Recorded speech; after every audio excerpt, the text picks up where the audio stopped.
Hello, my dear students. I am Ehtesam, your physics teacher. I hope all of you are fine and safe at your home. Through video, we will discuss first chapter of physics, which is motion. आप लोगों ने पिछले class में पढ़ा होगा motion और rest के बारे में, तो उसका डिफिनीशन आप लोगों ने पढ़ा होगा. An object is said to be in motion if their position changes with respect to time. अगर कोई ऑब्जेक्ट का पोजीशन टाइम के रिस्पेक्ट में चेंज होता है तो हम उसको क्या बोलते हैं, मोशन में. उसी तरह रेस्ट, अगर किसी ऑब्जेक्ट का पोजीशन टाइम के रिस्पेक्ट में अगर चेंज नहीं हो रहा है तो उसको बोलते हैं हम लोग रेस्ट में बोलते हैं. एग्जाम्पल में मोशन एवरीडे लाइफ में जैसे देखते हैं, बर्ड्स फ्लाई कर रहा है, गाड़ी मूव कर रही है, हमारे बॉडी में क्या होता है, ब्लड फ्लो कर रहा है. और एग्जाम सन के अराउंड क्या हो रहा है, अर्थ मूव कर रहा है, मून मूव कर रहा है. मोशन को ऑब्जर्व करेंगे. फिजिक्स क्या, फिजिक्स जो है ऑब्जर्वेशन यानी फील करना. तो हम इमेजिनेशन करके हम देखते हैं कोई ऑब्जेक्ट मोशन में है या नहीं. उसको सुटेबल डिफिनीशन क्या होगा, जो एक्चुअल डिफिनीशन. सपोज दैट कोई बुक जो है, मान लीजिए ये रूम है, इसमें रखा हुआ टेबल पे, और जब तक हम इस बुक को नहीं उठाते हैं तब तक क्या होगा, टेबल पे ही रहेगा. तो यहां हम उसको कहेंगे मोशन में कहेंगे या रेस्ट में कहेंगे. अगर रखा हुआ जो कहते हो तो हम कहेंगे कि इसे ये रेस्ट में. रेस्ट में क्यों कहें, क्योंकि इसका पोजीशन जो है चेंज नहीं हो रहा रिस्पेक्ट टू टाइम. टाइम देख रहा है मगर वहीं का वहीं, टेबल पे टेबल का. मगर ऐसा भी तो हो सकता है, अगर उसी बुक को सपोज मान लीजिए आप उसी बुक को आप मून पर से अगर देखिएगा तो क्या होगा, हम मून पर से देखिएगा तो क्या है, अर्थ मूव करता है. और अर्थ मूव करने के साथ साथ क्या होगा, रूम के अंदर जितना ऑब्जेक्ट रखा हुआ है वो भी मूव करेगा, इवन दो बुक भी.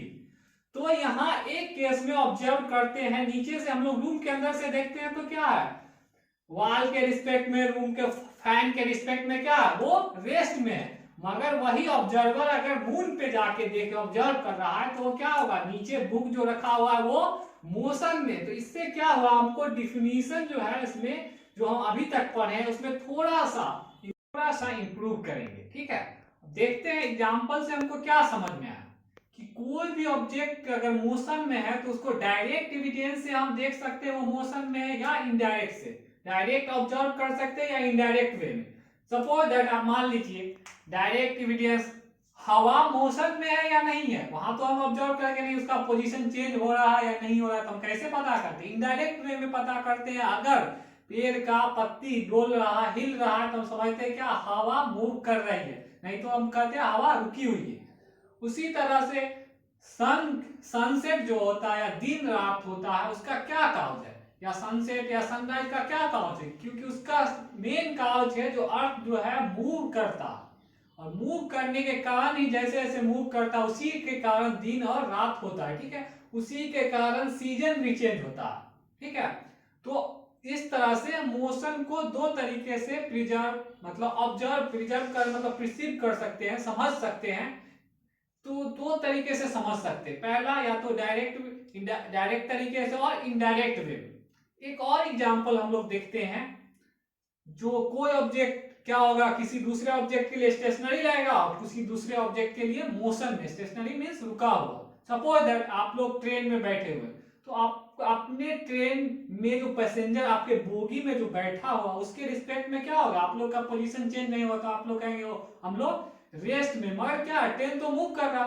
तो ट्रेन मूव कर रहा, किसके रिस्पेक्ट में मूव कर रहा, उसका पोजीशन जो चेंज हो रहा है, जो स्टेशन आ रहा है या प्लांट आ रहा है उसके रिस्पेक्ट में उसका क्या हो रहा, पोजीशन चेंज हो रहा.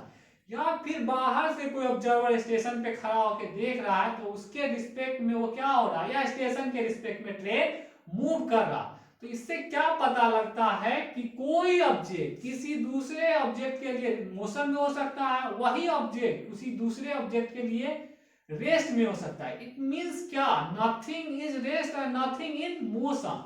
बात समझ में आ रहा, nothing is rest nothing in motion. जैसे एग्जांपल में हम लोग देखे बुक वाला, तो बुक में क्या रूम में रखा हुआ है तो वॉल के रिस्पेक्ट में, फैन के रिस्पेक्ट में क्या है, रेस्ट में. मगर हम मून से देखेंगे या स्पेस से देखेंगे तो क्या है, अर्थ मूव करता है और अर्थ के सरफेस पे ये रूम है. तो क्या होगा, रूम के साथ साथ टेबल भी मूव करेगा, उसके साथ साथ बुक है तो वो भी मूव करेगा. तो ये कंक्लूजन क्या निकला, कंक्लूजन यही निकला मोशन का, जो कोई ऑब्जेक्ट अगर मोशन में है या रेस्ट में है, वो एक सर्टेन ऑब्जेक्ट के रिस्पेक्ट में उसका पोजीशन चेंज हो रहा, उसी सर्टेन ऑब्जेक्ट को हम लोग बोलते हैं रेफरेंस पॉइंट, उसी का एक अलग नाम दिया जाता है ओरिजिन।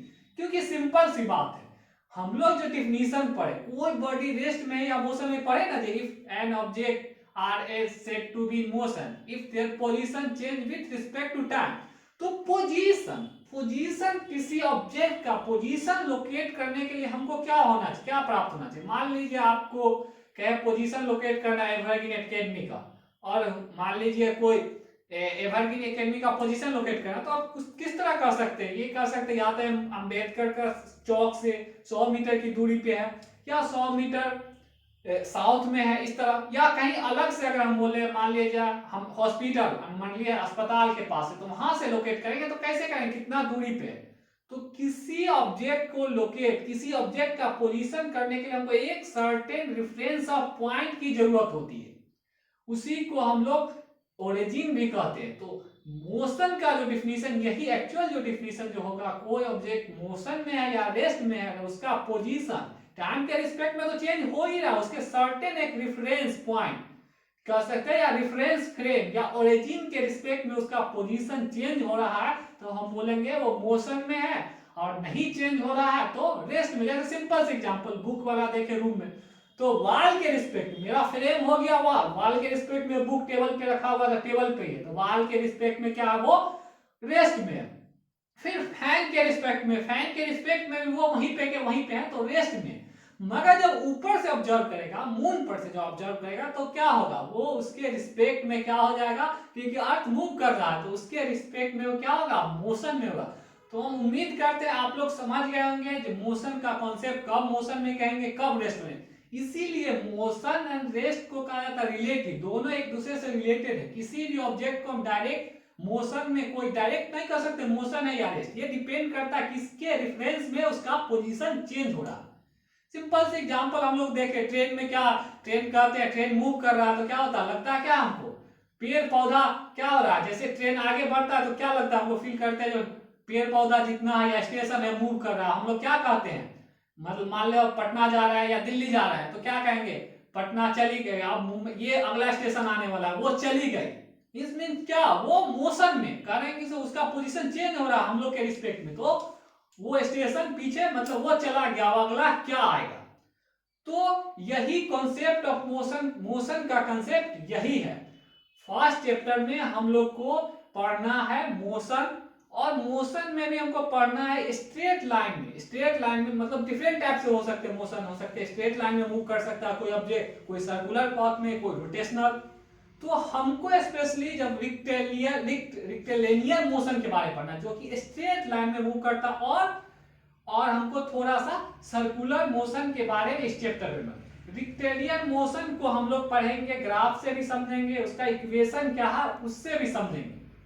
तो बस इतना ही। That is all for today. Thank you.